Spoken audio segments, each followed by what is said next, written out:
Hi friends, welcome back to another skincare and scary stories episode. I'm Faiza and every week I talk about a true crime story. But on this side of my channel, I talk about a scary film that I've watched whilst I get on ready. So if you're into that combination, do like and subscribe because I'll be posting a new video every week. So I watched Ma last night and it's about a middle-aged woman that is just so traumatized due to her past. Something horrific has happened to her. And over the years, she grew a lot of anger and resentment towards the people that have hurt her. So let's start from the beginning.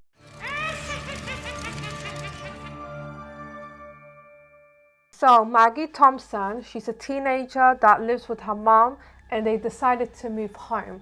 So they moved to Ohio, where Erica was originally from. This is where she grew up. And this is where they decided to start their new lives, especially after Maggie's father left. They were like, we're going to move to Ohio for a fresh start. You get it. So at her new high school, Maggie makes friends with Haley, Daryl, Chaz, and Andy. Andy is very interested in Maggie. He fancies her and they get together, which is adorable, you know, teenage love and all of that. So the teenagers were driving around, hanging out, you know, and so they run across Sue Ann, okay? And they ask her, oh, would you be able to get us some alcohol? We're too young. So she gets them a lot of alcohol and the teenagers were stoked. They're like, oh my God, thank you. So after that, Sue Ann decides to call the police. However, when the police arrived and the teenagers were like out there drinking, whatever, it was Andy's dad that was a police officer that told them, you know, clear this party, go home. And they just were slapped with their warning, so nothing major happened. So the next day, Sue Ann invites all of the teenagers to her house. She was like, I have so much alcohol, you should come to my basement. And she was bombarding them with calls and texts, and the teenagers were kind of like freaked out by it, but they thought, why not? Somehow they were persuaded and off they went. Before you know it, a bunch of teenagers are just partying at Sue Ann's basement, and it became a very popular spot, you know. There were a bunch of different high schoolers going there, and they were all from different schools, and the whole place was packed with teenagers, and you could just see Sue Ann literally reliving her teenage years. But why is she doing all of this? Why is she targeting teenagers? Well, throughout the film, there were quite a few flashbacks where she wasn't really respected, she was bullied, made fun of, and she had a terrible time in high school, you know? So maybe that is the reason why she's turning up with all of these teenagers. I'm not quite sure. What I am sure of is that Sue Ann was hiding a terrifying secret and she was up to no good. Let me wash my face, I'll be right back. I also wanted to add that Sue Ann is very distracted at work. At one point, she was just stalking the teenagers on social media, and then her boss walks in and she was like, what are you doing, Sue Ann? Get back to work. She was like, oh, I'm sorry. I'm just fighting a migraine at the moment. And then the boss said, oh, that's fine. Just take some horse tranquilizer. I don't effing care. And then I was thinking, that was so rude and uncalled for. So she's being treated so terribly at work for no apparent reason.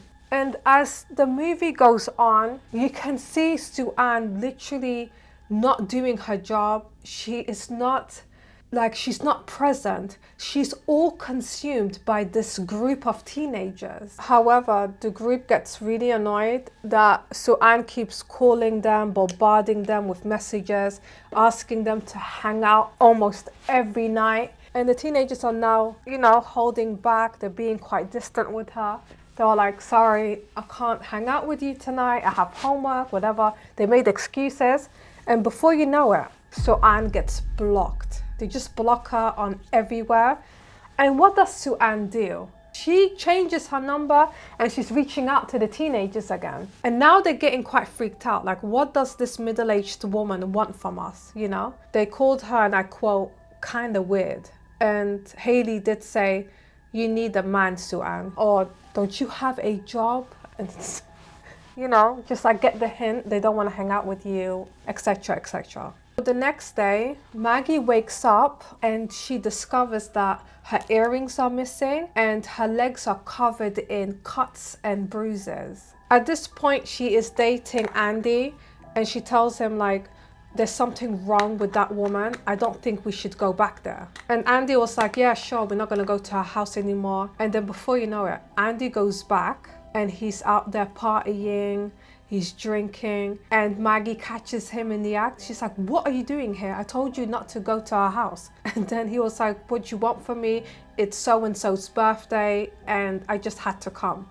These are kids, you know, they're young, they don't know any better. So as the days passed, Soo-an can tell that the teenagers are all distancing themselves from her again, and she's trying to find ways to bring them back over and over again. And she then decides to lie to them and manipulate them by saying, I have pancreatic cancer, I'm sick, please, you know, answer my calls, I don't know what I did wrong.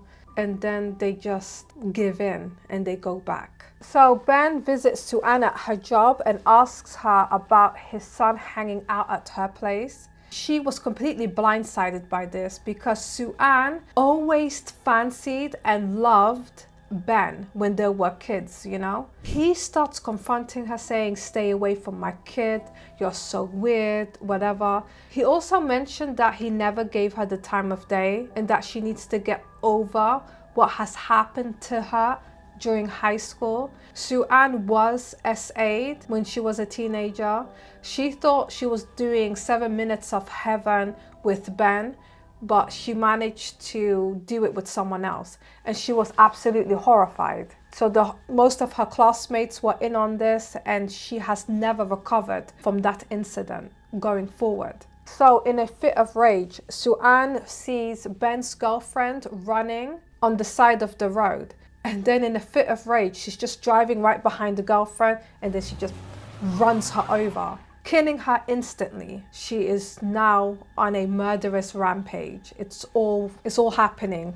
Everything's going downhill very fast. Soo-an also harms Ben by injecting him with some sort of animal tranquilizer, and then she kidnaps him. She also attacks Louis, which is Maggie's dog. I think she stole some blood from that dog and then placed it in an IV drip that's eventually going to be given to Ben as Soo-an is keeping him hostage. And he is just terrified. At this point, she slashes his wrists and he eventually bleeds to death. So Maggie tells her mom about Soo-an. So Maggie's mom, Erica, confronts her briefly and tells her, oh, blah, blah, blah, stay away from my child and so on. At this point, Soo-an has murdered her boss. Her remains were found inside a dog kennel at the workplace. Soo-an then messages Maggie about how she has Andy in the basement and all of her other friends. So she immediately goes there without any help, without anyone else there. And then she finds all of her friends completely drugged and out of their minds. Before you know it, Maggie wakes up in the basement and she witnesses Soo-an torture all of her friends. She places a hot iron on one of the boys. She sews Haley's mouth shut based on the comments she told her before. She paints the other boy's face white for some reason. I don't know what she meant by that, but it was not exactly torture, it was humiliation. So Andy wakes up and tries to charm Soo-an, and it doesn't work because she could see right through it, and she stabs him in the stomach. So a police officer arrives and is just doing a brief background check, and Maggie starts screaming from the basement. The police officer gets suspicious and walks in. However, Soo-an panics and shoots him dead and drags his body back into the house with the help of her daughter, Jeannie. So Soo-an forces Maggie to gather her friends around for a group picture. All of her friends were drugged and tortured, and she just sat there like, take a group photo of me and my friends. She was completely out of her mind at this point. Soo-an's daughter, Jeannie, intervenes by accidentally starting a fire within the home. The group wakes up and decide to all escape the house. Sue-Ann was very angry and she tried to throw Jeannie into the flames, and she yelled over to Erica, which is Maggie's mom, and told her, "You didn't stop the assault. You didn't stop this from happening." And Erica screamed, I am sorry that has happened to you." But it was too late. Sue-Ann has already been affected by the SA, and it just shows that some people can never recover from it. Maybe you can't recover from something like this. It's absolutely horrific. Maggie steps in to save the day by stabbing Sue-Ann and saving Jeannie. So the group escapes and Sue-Ann lies down with Ben's corpse as the house burns into flames. It just shows that Sue-Ann had absolutely nothing to live for, and Ben is who she loved all along,